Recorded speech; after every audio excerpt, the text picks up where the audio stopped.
వెళ్ళాక ఇవ్వను అంటే వాళ్ళ కోపం వస్తుంది.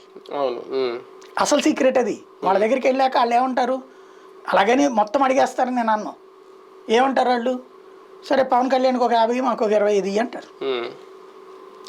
అదేంటి అన్నారు అనుకోండి, క్రిందసారి ఇచ్చావు 14, అప్పుడు మేము గెలుస్తామో లేదో, మా మోడీకి పూర్తి బలం ఉందా లేదా అనేది ఎన్డీఏగా ఇచ్చావు.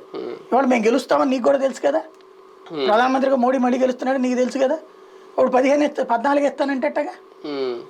ఈయనకి ఎట్లా ఉంది, ఒక 7 ఇద్దాంలే అసెంబ్లీ, వాళ్ళు రాసింది 2-7 అని, 3-7 2-7 ఎట్లాగా.